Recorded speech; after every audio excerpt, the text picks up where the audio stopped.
stage, Mike Zakarian.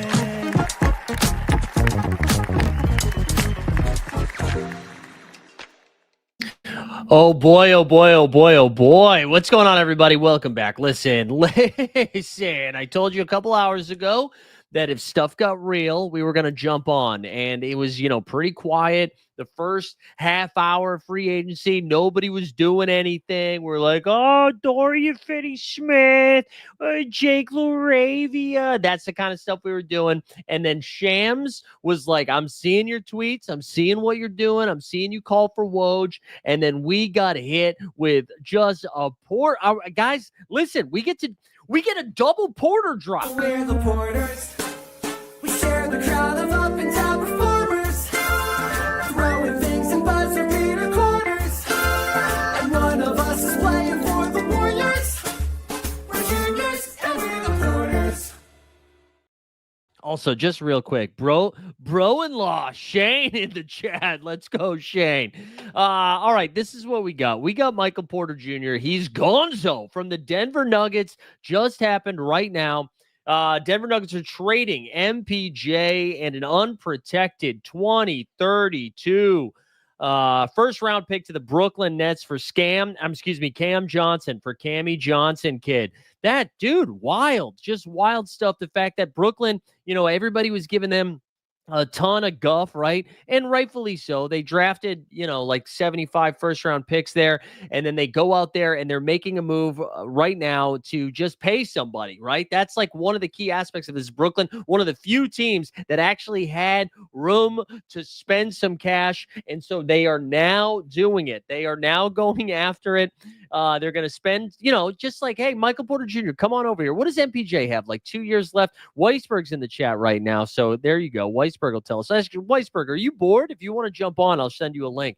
But yeah, and now Denver's able to get off of that MPJ money. They bring in Cam Johnson, who honestly is probably roughly the same age as Michael Porter Jr. But man, this is a pretty big move for Denver right here. Yeah, Cam Thomas and Michael Porter Jr. hoops. We are so back. Cam Thomas and Michael Porter Jr. playing together. I hope they stay on the court together, and I hope they don't podcast together. I think that could be problematic. If we got an MPJ and a Cam Johnson podcast simultaneously, that could be a problem. But that is huge, man. I did not expect to see Denver get this after it. I don't think I expected anybody from I don't think I expected anybody to take on Michael Porter Jr.'s contract. I mean, this is really, really surprising. And you could tell, I mean, like new ownership here in Denver, that's pretty huge. Just like quickly here for the other Porter Jr., KPJ agreed to a 2-year, $11 million with the Milwaukee Bucks.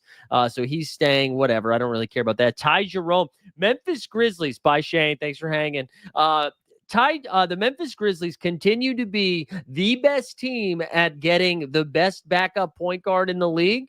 This right with Tyus Jones. Yeah, that was him for a little while. Then Scottie Pippen Jr. Scottie Pippen Jr. elevates a little bit, and then what do? They go get Ty Jerome. So that's pretty fun. Ty Jerome's over there. But again, I can't get over this Michael Porter Jr. stuff. Shams has been sending 4 or 5 tweets per transaction, and then we get one fucking tweet about the Denver Nuggets. I need more information. I need, like, Brooklyn needs to be doing something right now, right? Bruce Brown is going to the Denver Nuggets. Cowboy up. Denver is out here wheeling and dealing. They saw what the Houston Rockets were doing and said, hold my cowboy hat. I don't know. I couldn't think of anything fast enough.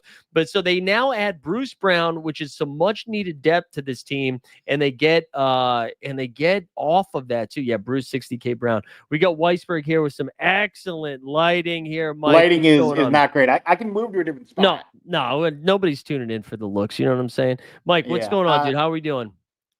Pretty good, man. This news is pretty crazy. On the Bruce Brown front, that's been kind of an open secret. Yeah, for sure. I mean, he was like sharing Instagram stories about it. Yeah. Bruce Brown to the Nuggets is not surprising.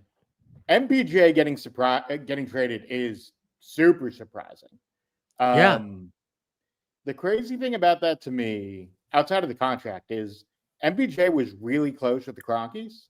Right. And there's been credible reporting that the Cronkies had stopped trades for MPJ before. Right. Because of that relationship. So the idea that they made the move now with new management in place, Ben Tenzer is running basketball ops for them now. It's kind of shocking. So, But they saved 17 million and get a better player, in my opinion. Say that again? They saved 17 million and get a better player.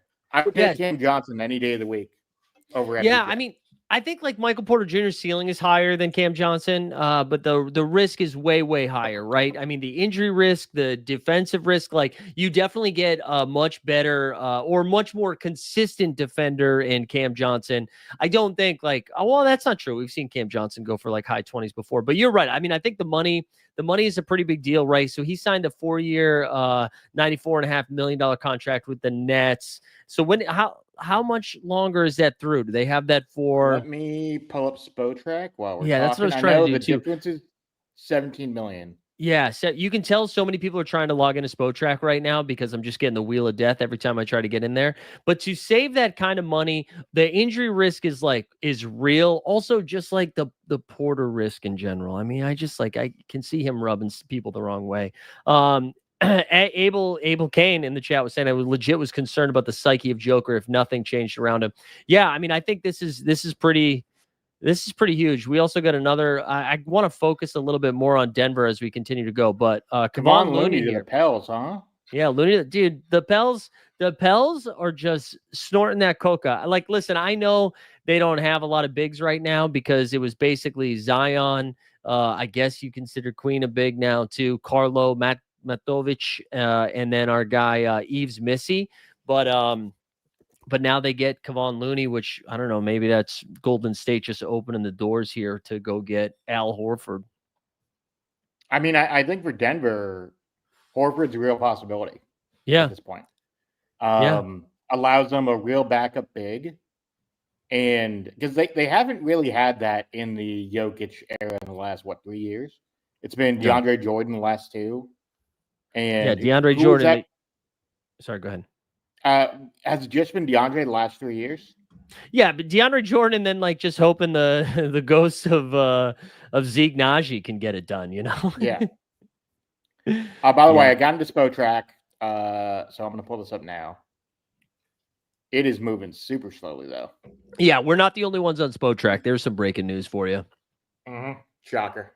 If you're just joining us too for the first time, welcome to the NBA Bit. Do me a favor, hit the subscribe button. We're just gonna bang around here. I said earlier in our show today that was kind of previewing what tonight was going to be, that if something wild happened, we'd fire it up. And I did not think anything was. I'm actually supposed to be cooking dinner right now, but my wife is awesome and was just like, I'll do it, because she heard me go, "What the fuck?" when the Michael Porter Jr. deal went down. So I am really surprised by this. I feel like Brooklyn could have gotten so much more. I don't even want to say so much more, because I still do like Michael Porter Jr. as a player. I'm just surprised this is how they decided to cash in on Cam Johnson when it seems like the price tag was pretty high for him at the most recent deadline heading into this offseason. Like, I'm pretty surprised by this. They wanted 2 firsts for him.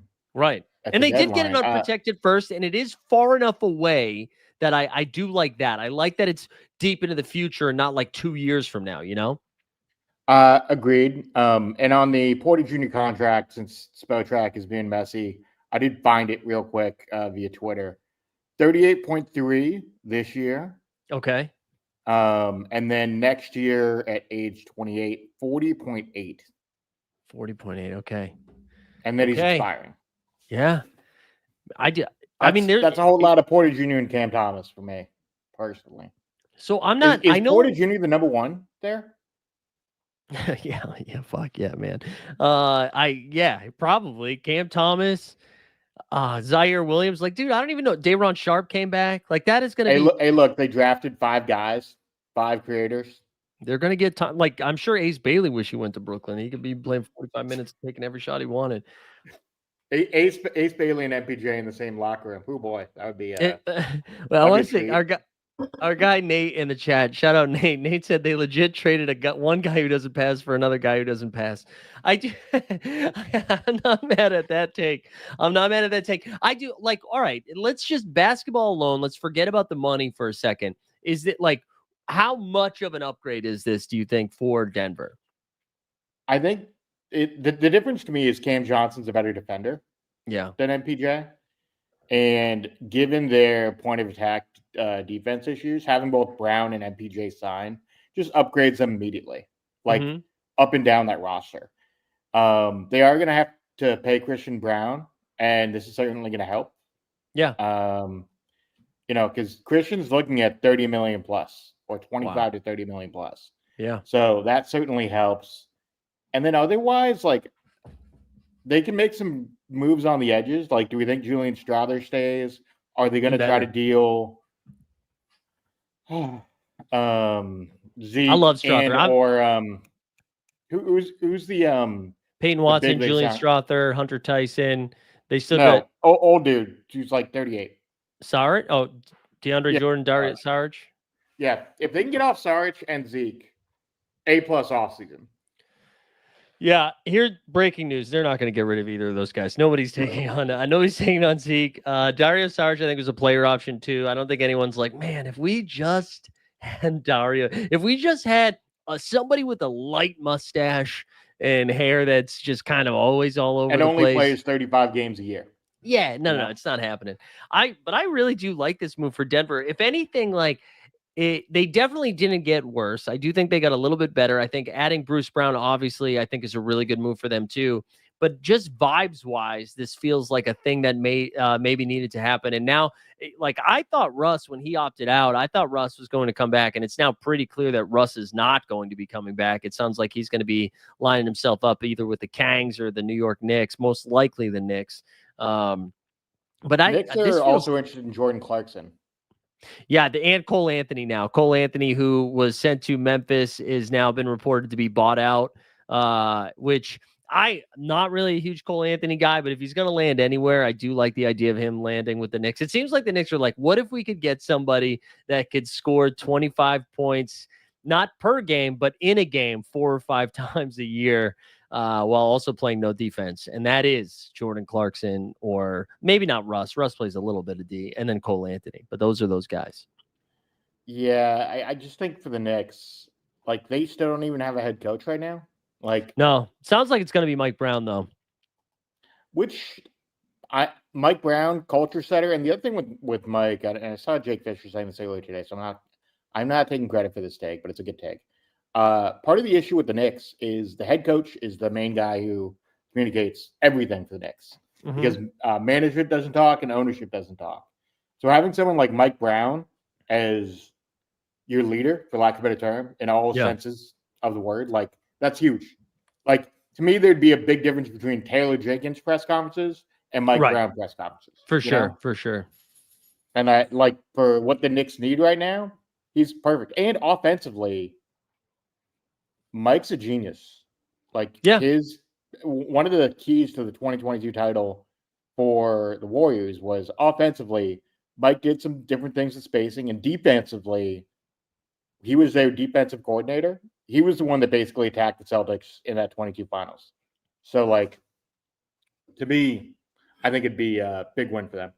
Yeah, I think so too. Dude, I was looking a little bit more too here. That Bruce Brown deal is only 1 year, so that really does feel like they're going at it right now. Just for, like, you don't have to spend too much money on it. Oh, Luke Kornet has agreed to a 4-year, $41 million deal with the San Antonio Spurs. Luke Kornet, the Celtics run is over. 4 years, 40, and, like, honestly, I said this today on the Celtics Daily channel, which my Discord notifications just went off. Yeah, which shout out the Celtics Daily channel, which is now monetized. But I said this today that, like, this is Luke's chance to get paid. He's never made more than $3 million a year. Now he's getting 10+ million for the next 4 years, and, like, this is a pretty good landing spot for him, you know? Like, I love the idea, again, taking my Celtics fandom off for a second. I like the idea of him playing some backup big for Wemby. You know Wemby's going to miss at least, like, 12 to 15 games, right, where he's going to get to start. Do you think they get him shooting threes again? I don't think so, but I think, like, the cool thing with their guard and wing rotations, like Luke Kornet running high pick and roll with Fox, Castle, you have good dudes on the wings like Keldon Johnson, Devin Vassell, And then obviously with Wemby, if you're going to run double big, like that's going to be really fun. Yeah. Like Luke found himself a great spot, and he's going to go to Texas where, hey, no state tax. No state He's gonna make tax. 41 No million. state tax.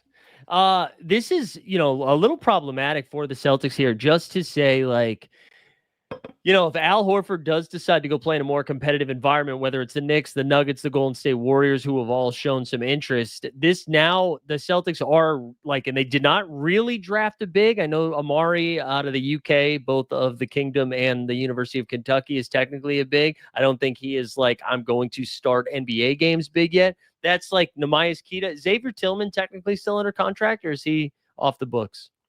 Tillman still has one more year at like 2 to 3 million. 3.5, I think. Yeah. So I don't know what Boston is going to do. Also, Common Man saying Collins, Kornet, Twin Towers. Listen, this is how deep in sicko mode the NBA season went this past season. Collins is on the Chicago Bulls. He's not even there anymore, but that he was traded in the stealth of the night. And in that trade was Trey Jones, who actually just got $8 million a year for the next 3 years. He got a 3-year, $24 million deal. I feel like he's getting paid more than his brother now. The Trey Tyus back and forth continues.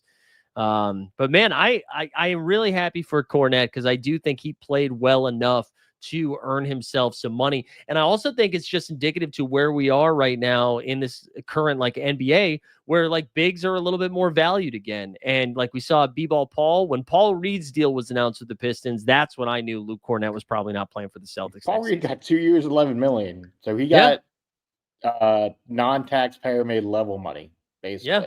Non-taxpayer mid level is 5.5. So if Paul Reed's getting non-taxpayer mid level, what do you think Horford gets? Do you think Horford gets 10 million a year? That's probably, and it's probably a 1-and-1, right? Yeah. Where like, you could tell me player option or team option either way, but that would be my guess. Also, man, Stan, not to again make this about the Celtics, but if there was ever a fan base that would rally around this guy, it would be Boston. I Coming off the think, ACL. Yeah, I honestly think he probably could. He should get paid. Like, I feel like he should get paid more than Luke Kornet, Mo Wagner. Well, he's coming off the injury is the issue. That's true. Still, and though, he turned down a player option, I believe. Yeah. Oh, did he? I think 7.9. So he thinks he's getting paid. Here we go. We got another one. Wow, this is actually surprising. Clint Capela, 3 years, $21.5 million to the Houston Rockets. So the Rockets let go Jacques Landell. They now provide another big so they can just preserve Steven Adams for the postseason. So they got the Gooner. They've got Tyree Eason to play some small ball 5. Now they've got Clint Capela. They basically, if you take Capela and you take Adams and they each play like half and half, that'll get you the rest of the way. That's crazy. So their depth chart, as it reads right now, Fred VanVleet. Mm-hmm. You got Reed, our guy, from Summer League. Justin Holiday, shooting guard Thompson, Cam Whitmore. Mm-hmm. Durant, Dorian Finney-Smith. Power forward, Jabari Smith, Tari Eason. Center, Sengun, Adams, and now Clint Capela. Yeah. If you told me they have 35 guys on their team, I believe you. Yeah. I mean, I wonder what they got to be deep in the second apron now. Right? Well, I don't know. They still have to extend KD. I think that will do something. That will give us a better feel for it. But I don't know. I will say this on the KD front. It wouldn't surprise me if he takes less money. Yeah. I think they should move off of Cam Whitmore too. Just go free Cam Whitmore. He's never going to play. Who's Cam? Yeah. I'm surprised by that. The Lakers now options there. Like we kind of glossed over this because of the big Michael Porter Jr. stuff. Also, I'm seeing in the chat, Taylor said DNVR just said that MPJ almost retired after the championship. Almost retired. Crazy. But yeah, we kind of glossed over this. Like with the Lakers now, with Capela being off the board, I don't think Luke Kornet was really a landing spot for the Lakers, but just throwing that out there as another big taken off the board. Huh? Horford potentially. And now losing Dorian Finney-Smith to Houston, the Lakers have put themselves in a little bit of a tricky spot. And I was listening to I think it was the Hoop Collective, who basically said they should just go out of their way not to spend any money this year and just go in with clean books into 2026. Once LeBron falls off, and it's basically you're just paying Luka again, as long as Luka resigns, and then you go find another star for him. But Lakers fans got to be bummed here. Yeah, I mean, look, if the Pelinka rumor is true. Yeah, I think it is. I've seen enough people report it. I've seen enough people like either hint at it or talk about it at this point. Yeah. And people who are like close enough to the Lakers to really report it. I don't know how Pelinka could have a worse offseason. No, it looks pretty bad considering of where they were. Where they were at like towards the All-Star break. But hold on, real quick. The perfect time for this. Detroit basketball. Detroit basketball. Here we go. Caris LeVert. Caris LeVert has agreed to a 2-year, $29 million deal with the Pistons. So he's going to Detroit. That seems to be some of that Malik Beasley money that's no longer going to be spent is going to be going over to Caris LeVert. I do still think that they are still missing some of that shooting. I'm a big fan of Caris LeVert's game. I thought he was very good for both. Atlanta doesn't really count, but for Cleveland, I thought he did a good job.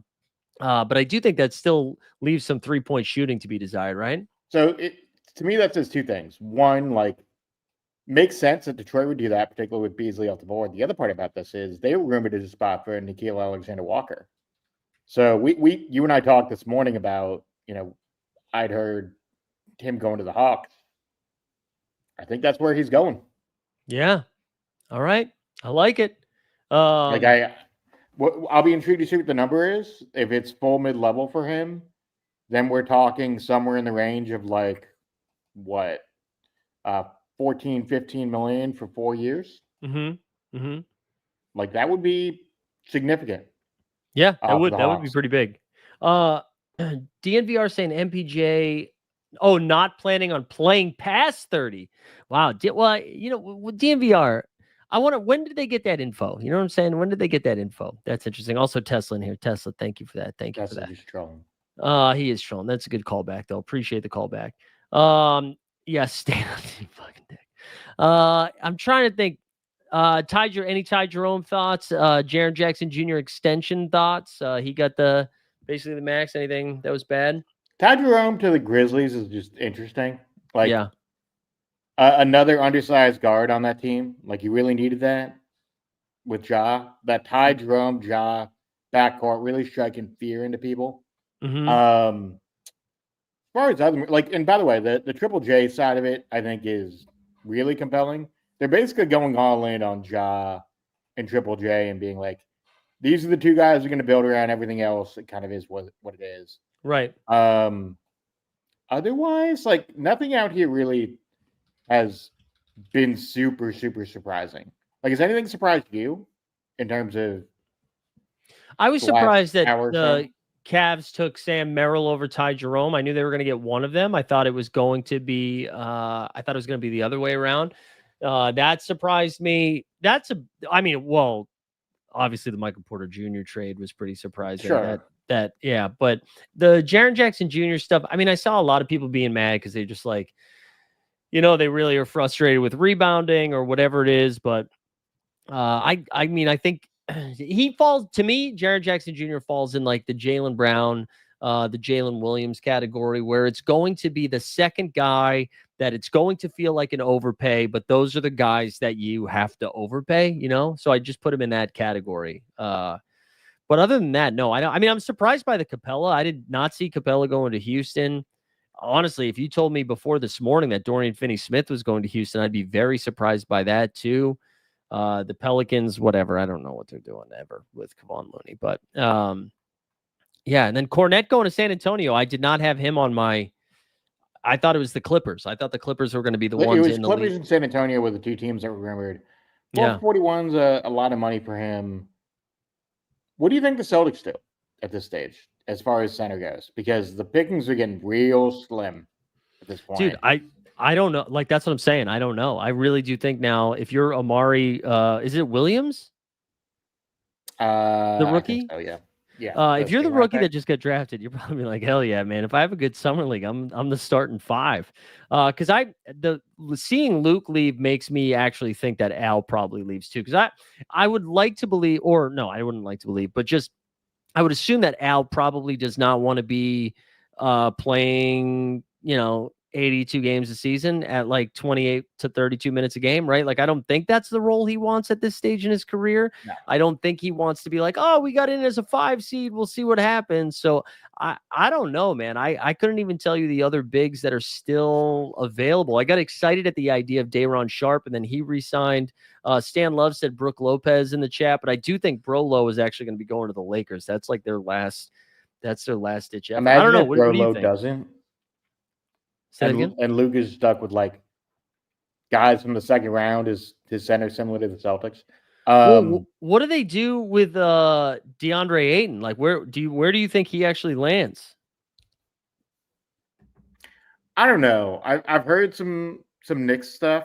The thing is, he gave up so much money here. Like, he gave up what, 10, 15 million bucks? Mm-hmm. So he clearly thinks he has a deal in place somewhere to make at least that much either this year or next year combined. Right. So I could see the Lakers there too. I just don't know that he's a perfect fit for what that team is at this point.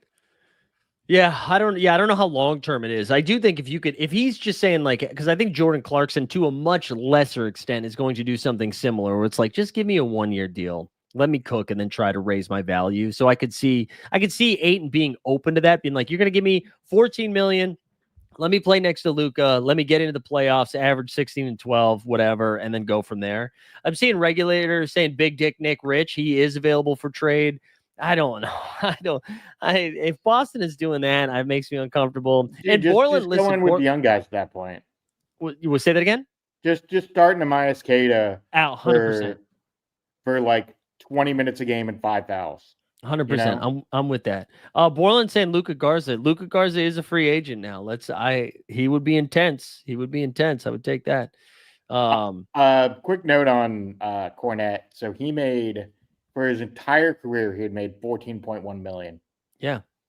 And now he's going to make 41 over the next 4 years.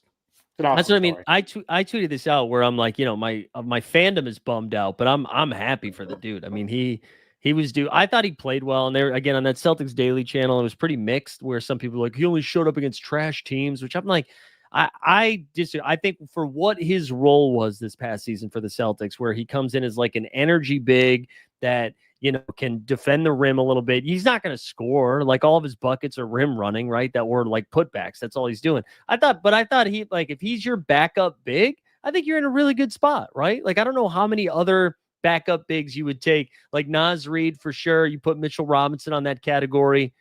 But outside of that, like I'm happy. I'd be happy with Luke. Yeah, I mean, and by the way, someone in chat said the Spurs length is going to be pretty scary.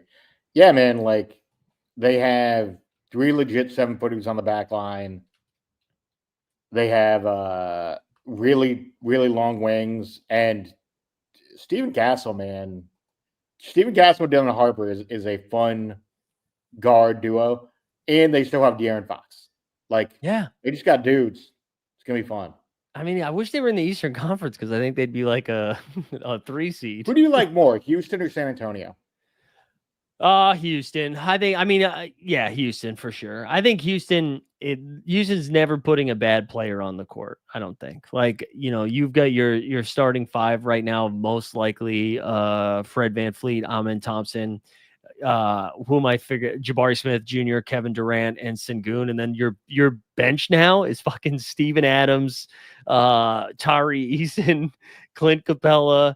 And who is the other? Dorian Finney-Smith. I mean, that's like 9 dudes. That's 9 dudes who have all played like real playoff minutes and know what the fuck they're doing. And that's like if you get nothing from Reed Shepherd, nothing from Cam, like, you know what I'm saying? Like that is, and they could still consolidate more if they wanted to and try to bring in another big guy. But I think like Houston has the best chance of like upsetting OKC. And I'm not trying to like overinflate anything. I think they have the best chance of going at OKC. Denver? Say that again. You like I mean, I like Houston's depth more than Denver, but Denver's Yeah. starting 5 is pretty interesting. Yeah, I just think, I mean, I was such a fan of Houston this year, and I was like, if they just had somebody that could score in the last 5 minutes of a close game, and then they added KD, and I'm like, that's pretty good. That's pretty good. So I mean, I guess I'd put them right there. I guess it would be OKC a clear 1, and then 2A, 2B of Denver and Houston. I think that's probably the right way to do it. Yeah, I mean, I think that's fair. And with OKC, do we see them making any moves here in free agency? Everything they've done has been on the margins, just Yeah, I don't think so. signing the young guys, basically.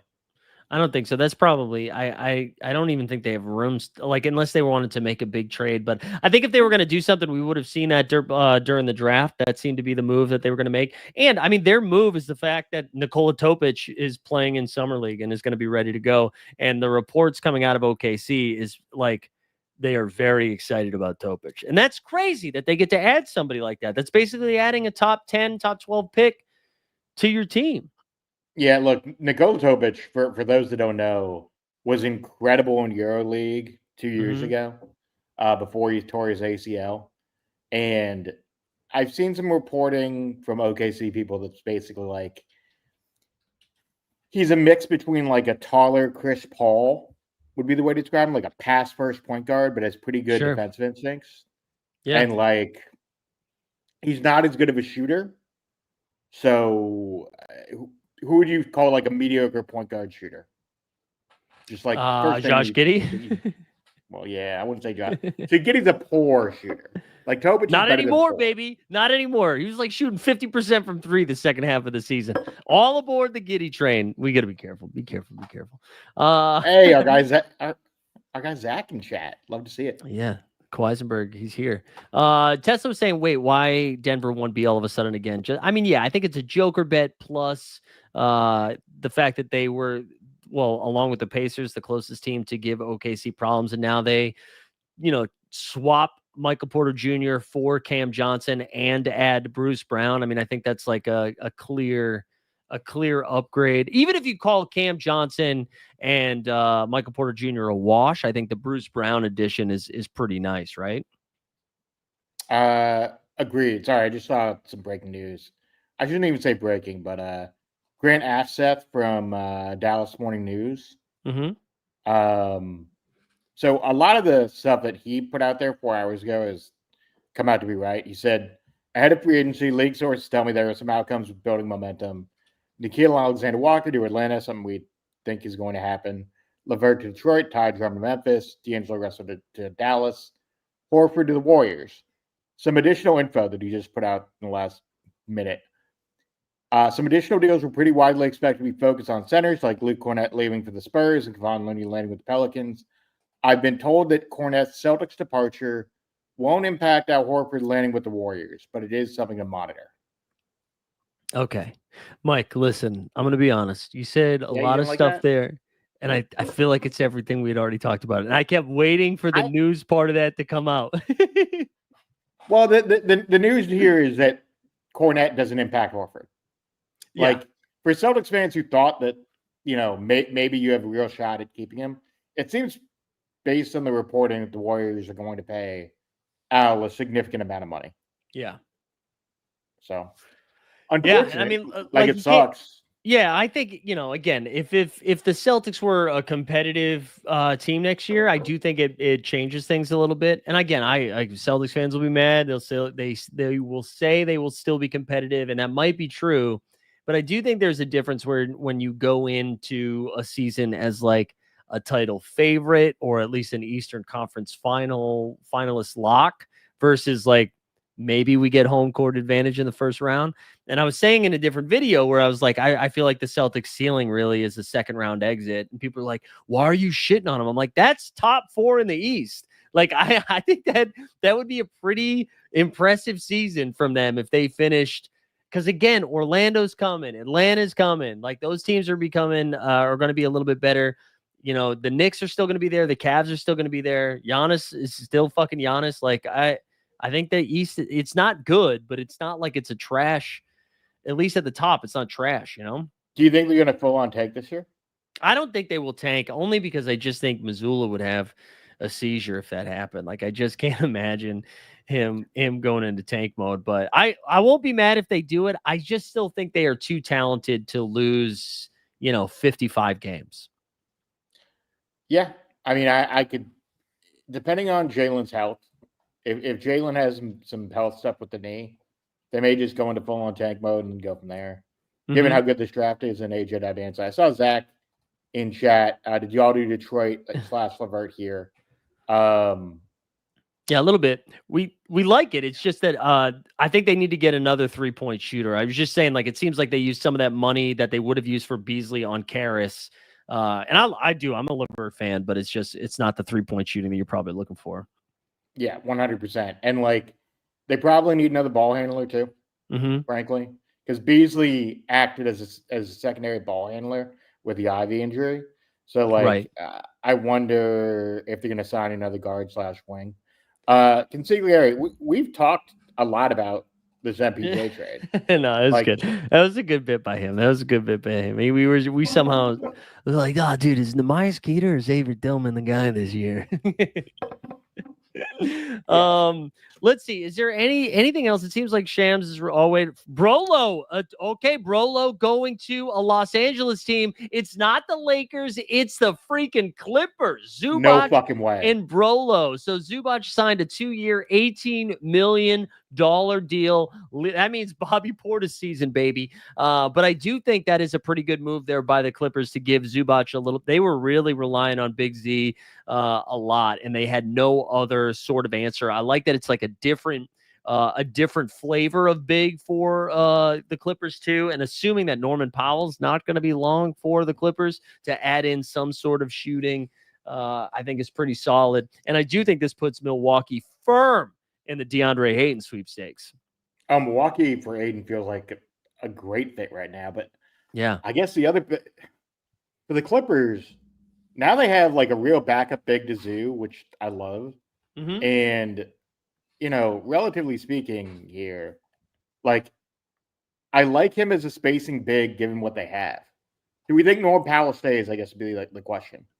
I mean, it's getting harder and harder to pay him. So I don't know. If he can stay for one more year, I like it. I mean, I do like the idea, especially if they do get CP3 too. And again, this is going to be an AARP team, but the idea of having like your backups be CP3, you got Brolo, Batum, gives us some flexibility. I mean, it feels like a 52-win regular season team that finishes as the 5 seed and then once again goes 7 in the first round. Are you surprised it's only 2 years, $9 million for Brook? Like $9 million each? No, I mean, I think he's steadily declined a little bit the last couple of seasons. The shooting's fallen off a little bit. The defense has fallen off a little bit. I do think this was kind of and maybe he was taking more of a discount to go to a situation that he felt like he could still impact a little bit. But I thought it was going to be a 2-year deal that was either going to be somewhere between like 15 and 25, which I know is a pretty big range, but that's kind of where I thought it was going to be. Did you think it was going to be more? Yeah, I would have thought like a 3-year deal, like maybe a 2+1, but that's just me thinking on the edges of like, hey, like if you've got a couple teams going after you, I thought Brook could maybe get a 3-year deal. Yeah. Mark Spears said on the ESPN show that's going on right now, there's optimism from the Warriors that they can re-sign Kuminga. Why they would choose to do that tells me everything that we need to know about that situation. It's just so insane, man. It's so insane. Also, Borland, I love this take here. If you're able to scoop up Tyus Jones for a vet min in Minnesota, I think that'd be really sharp. I think Minnesota's I know we haven't talked about them a lot. I think Minnesota's in a great situation as long as our guys Dilly Barr and Terrence Shannon Jr. are able to contribute a little bit more next season, which we saw some of that from Terrence Shannon Jr. in the playoffs, not so much from Dillingham, who I knew was battling some injuries too. But if those guys are able to step up, Minnesota's still in a great spot to contend, especially with Ant-Man just still only fucking 23 and getting better. It's nuts. And Tyus would provide real backup minutes for Conley when you need it. Yeah. Like if the young guys don't step up the way that Minnesota expects, Tyus should be a perfect fit for them. Yeah, you don't want Conley playing a ton of minutes at this point. You don't. There we go. Russell, happy for you, man. Happy for our Nuggets fans who are excited to be done with the Michael Porter Jr. experience. Oh yeah, Jalen Clark too. Jalen Clark, don't forget. But yeah, man, one more thing, and then I think we'll wrap up unless we get another notification. I do think the Lakers are in a little bit of trouble now. We're seeing bigs come off the board where there's no more Brook Lopez. Again, no really. Luke Kornet probably wasn't an offer there. But I think Capela was someone they were eyeing, and Brook Lopez for sure was someone they were eyeing. And now, like in the same vein as the Boston Celtics, I don't know who's left outside of DeAndre Ayton. And yeah, I don't know who's left. I felt like at the draft, I thought they might move in and do something there. But, like, I don't really understand what Rob Pelinka is doing here. Like, Yeah. you have a generational player in Luka. Luka told you within a week of getting into town, hey, man, you know what I prefer? Having a big that I can throw alley-oops to. And they tried to do it. And then they vetoed the deal that they were trying to do. Right. For unknown reasons, allegedly health. That seems unlikely. Yeah. And now you have 6 months to basically get a deal done, and you couldn't figure out the center position. Right. Yeah, I mean, it's For a still guy more who just Jackson got Hayes extended stuff. with the new ownership group, this is a tough look. Yeah, and Scripted in the chat is saying Ayton or Kessler. The problem with Walker Kessler here is like he's still on a rookie contract, so he's more valuable than like DeAndre Ayton, I think, just because you're not paying too much. I mean, yes, you'd have to decide you wanted to keep him or whatever, but I think he's a much better asset than the distressed asset of DeAndre Ayton. Yeah, and the other issue, I believe the Lakers own a Utah pick. Yes, they do. Yep, that's right. I forget. I think Harrison Fagan talked about that when he jumped on the show, but basically saying like, well, what are you going to do? Like make them better so that the pick sucks? Right. So it gets into this messy spot of like, give us the pick back. Right. And then also give us an additional first, and then we can talk. Yeah, so like, there we go. Tesla. I forgot it. This is the point of free agency we're at for centers. It's like, man, who's gonna steal Chris Boucher? God, man, this is worst case scenario for both the Celtics and the Lakers, I think. Yeah, coming into today. Well, I think for the Celtics, I'm not as concerned because, like, whatever, you're not putting more money on the books. If you don't have a center, whatever. I'm not worried about the Celtics this season. And honestly, if you're a Lakers fan, you shouldn't be worried about this season anyways. Just get LeBron off the books after this year, and then decide who the next star is going to be that comes up against or comes along with Luka. Although, again, yeah, we do still have Big Dick Nick Rich, so who knows? Who knows? Mike, any last minute thoughts here? I think we're pretty much done getting sham bombs for now for the juicy stuff, but anything else before we wrap up here? No, I mean, honestly, for me, I think pretty productive hour here. We got all the deals done. To me, the most incredible part about this hour is the fact that, like, not only does MPJ get traded, but Bruce Brown, a Nugget again. Like, who would have thought, Like, yeah, I mean, I think you're right. Denver put themselves in a pretty good spot. I do. I think getting off the Michael Porter Jr. contract and the energy for a player that everyone else was excited about. And I mean, yeah, they did forfeit an unprotected pick in 2032, but I mean, at that point, like that's 7 years from now, and you're like, whatever, as long as we get another title or we're competitive up until then, I think you'll be okay. But yeah, and then as Bill Simmons just tweeted out, the Rockets have 3 starting centers and the Celtics have the Myers-Kita might start drinking. So that is where we're at. But Mike, thanks for answering the bat phone and getting on here. This was look, we just did a show like a couple of hours ago. We fired back up. Appreciate it if we had some new folks here. Make sure you hit the subscribe on the way out. We'll be back on Thursday unless some more weird shit happens on Tuesday or Wednesday. Anything you need to plug, Mike, besides getting people over to Playback, which I'll drop a link to in the chat? Yeah, and I was thinking about going live on Playback, and then I saw you were going live, and I was like, you know what? We'll just jump over here. It's fine. Playback.tv/NBA-Bitman. Yeah, just drop the link in the chat. Go subscribe over there. Appreciate everybody for hanging out. We are going to get out of here. Shams, take the night off because I'm done. I'm done now. So I want to go eat dinner and go to bed. So no more tweets. No more tweets. We'll see you guys on Thursday. Unless the weird stuff happens, we out.